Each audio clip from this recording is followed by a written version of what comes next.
Good morning, everybody. I had a tremendous sleep. I'm feeling refreshed.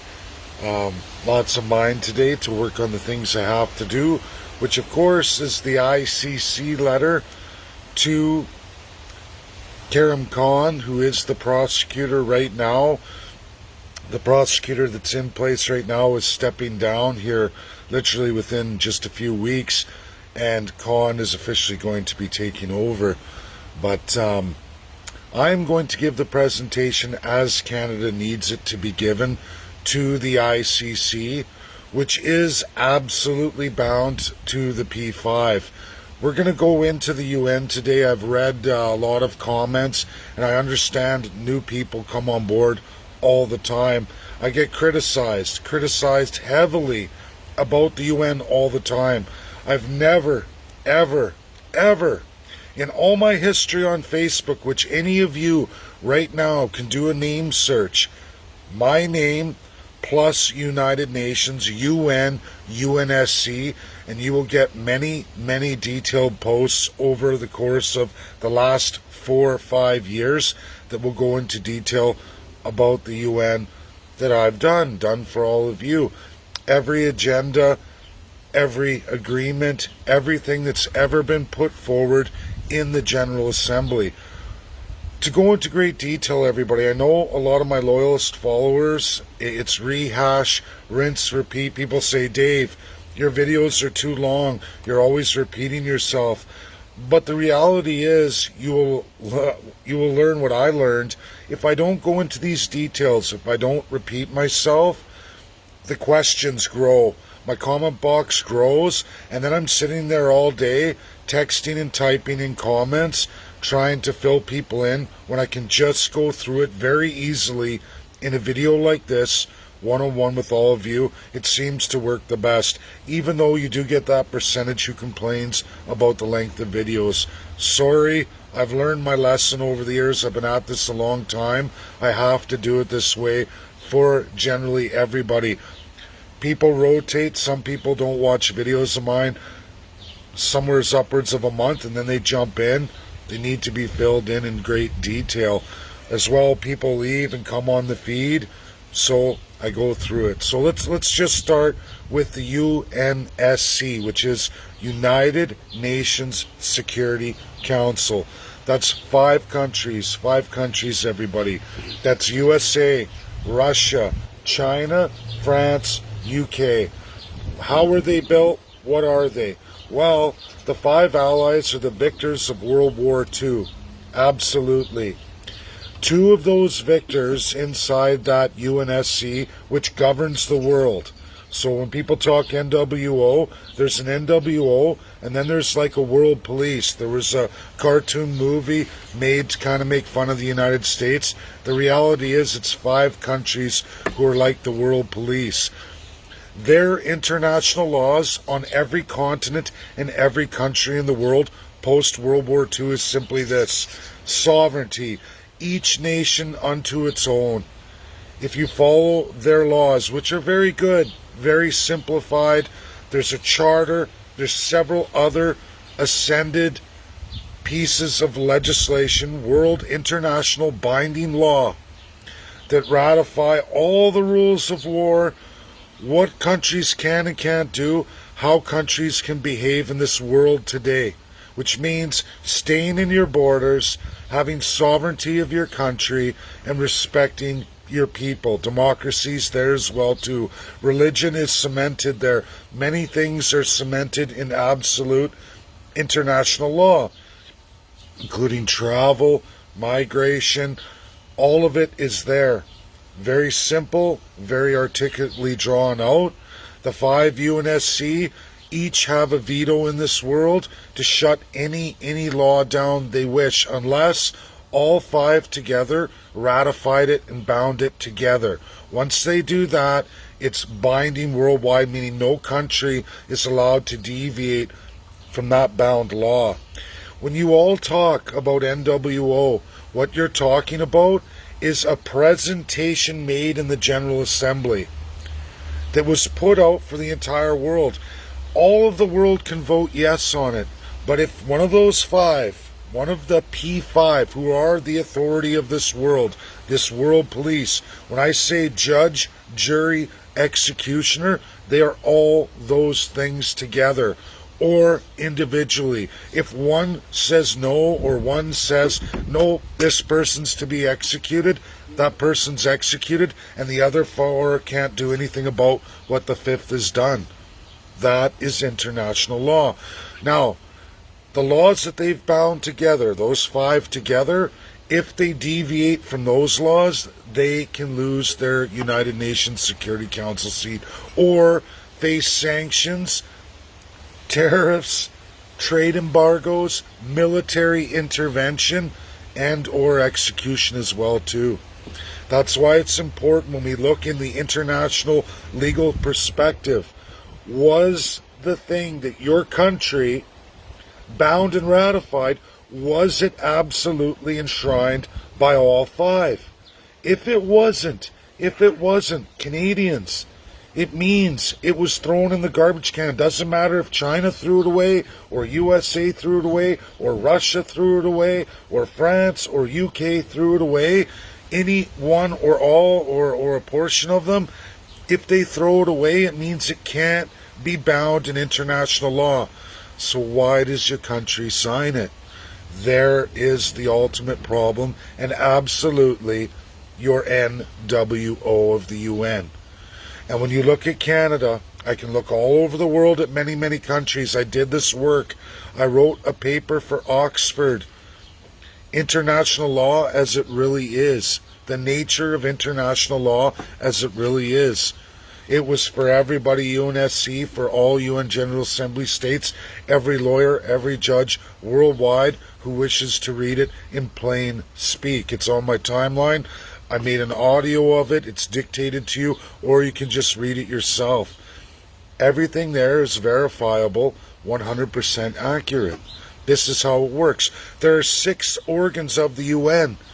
Most of the things you all talk about, and I see it over, oh, Dave, the WHO is not a UN organ.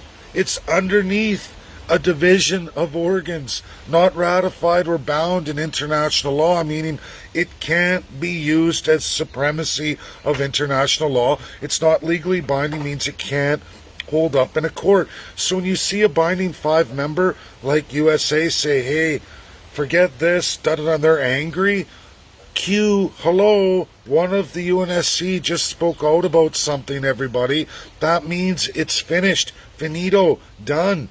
Again, is it one of the 6 organs? And when I say 6 organs, the last organ is the General Assembly. Last organ. It's an ideas machine with no way to bind international law unless all 5 have voted it, or of the 5, most of them bound it, the others abstained, meaning go ahead, make it a law internationally, but I have the privilege of revoking my abstention and voting no anytime I wish. Would you ratify a law knowing that there is a power out there that can take it away?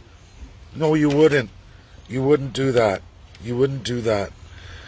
This is what people don't understand. This is the tremendous education all Canadians have to learn.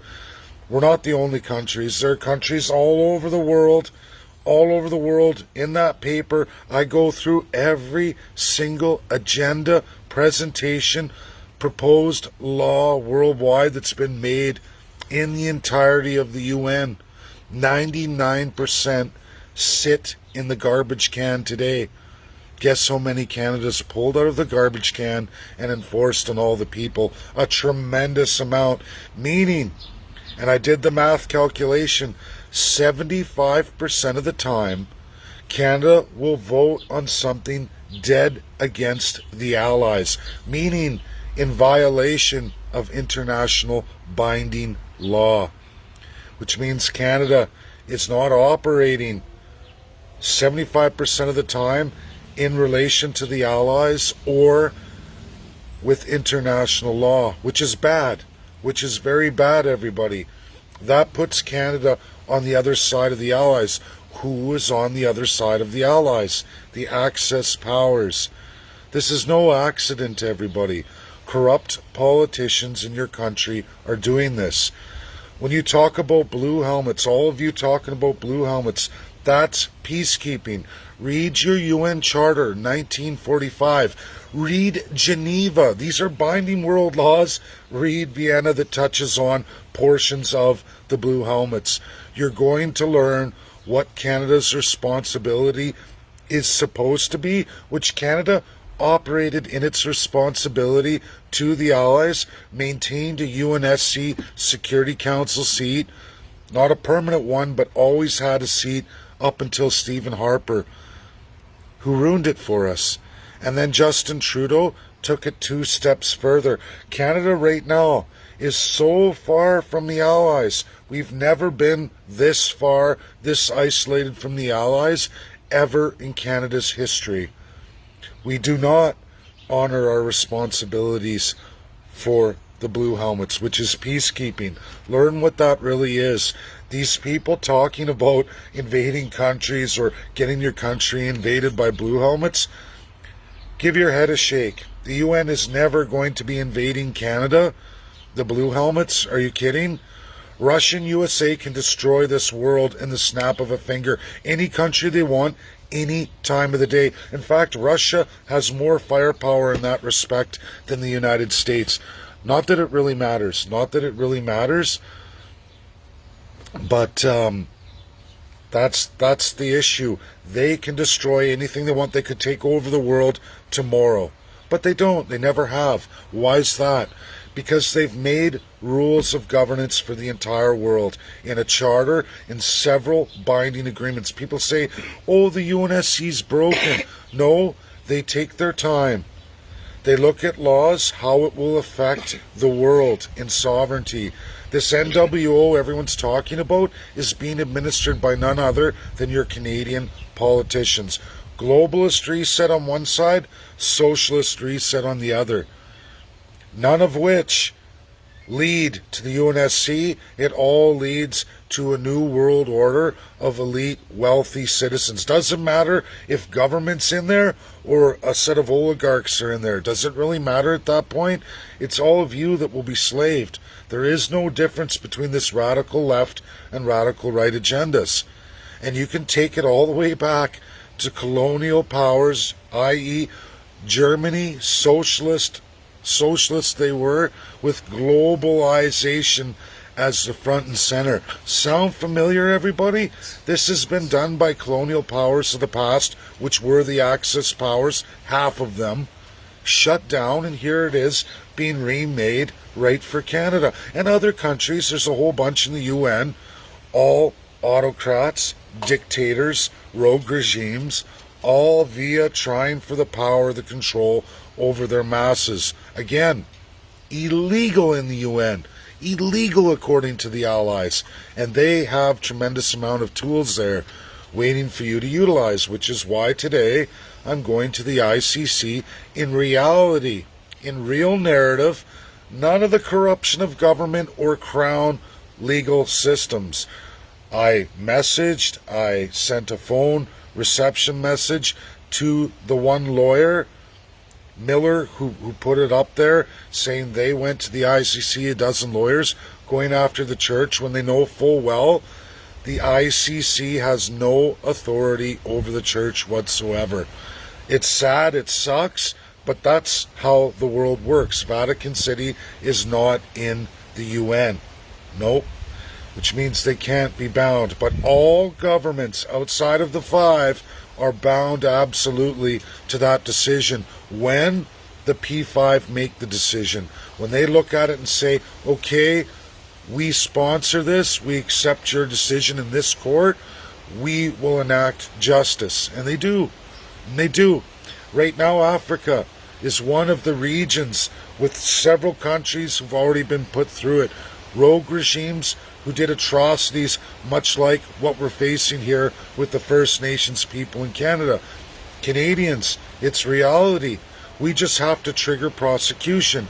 To do that, we must focus solely and only on going after our UN registered government.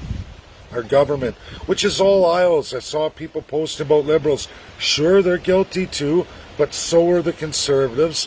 When you break it down regionally, you come across all parties. Then you look at opposition leaders. Did they, in the time, did they vote for it too? Because you can go back, look at every time the Indian Act was amended. You can look at every time residential schools was looked at. And you can look at every single vote through Parliament. Do you see what I'm doing here, ladies and gentlemen? I'm following international binding law as it is, respecting the court, the ICC, as it really is. It's not about the church or getting justice there, because it can't be done. And if you go that way, you lose your case, which means all the government officials get to walk. We don't want that. We want to address the gross human rights violation. We want the ICC to see Canada as it really is. Are there other Commonwealth countries a lot like Canada, or even ones who got independence, who stole the crown power and utilize it today? Yes. That's not my authority to go through it. The only example we can do is show the world what Canada is, the problems Canada has, and let's see how the rest of the world deals with that entirely. Thanks, everybody. This is my video about the UN. I challenge all of you, all your agendas, agreements, presentations, find all 5 signature on those agreements you're talking about. You won't find it. Look up veto. UNSCP5 veto. You will find the absolute truth of what I say. Then you'll learn that what you're being told in Canada, what the news media propagates about the UN, is 100% false. They're completely incorrect. World experts will tell you, I'm right, sorry to tell you, they're wrong. Why are they continuing to propagate the same narrative? Why do they keep saying the same thing? They're doing it, everybody, because they don't want you to know the truth. They want to stay in power, full authoritarian control, and never address colonialism embedded in our Constitution, empowering your autocratic politicians to maintain control over all of you, which again has been illegal in the world absolutely since 1945. King George VI, under agreement with the P5, had no choice, or UK was to be tossed out. They wouldn't have been a UNSC member. Same with France. They were colonial too. They had to agree with Russia and USA. China had its own problems with Beijing versus Taiwan, which in 52 Beijing defeated the Taiwan government that initially signed on the UN and became a UNSC P5. It wasn't until Richard Nixon, who said, okay, China, into 1971, ratified through 1972, he said, okay, China, we will give you Beijing Communist Party. And anyone can look at Richard Nixon, Watergate, wasn't a fan of communists, but he was smart enough to know this. We will give you the UNSC power, but you will sign this document called the 1948 Declaration of Human Rights. China signed it. Beijing signed it. There is only one country left, Russia, who must sign it. Once all 5 bind that in international law, it's cemented on every country in the world. Do you think residential schools could have happened if Russia had signed the 1948 Declaration of Human Rights at the time? No. No. Gotta go. There's been an owie puppy. I gotta go. That's my video. Thank you, everybody.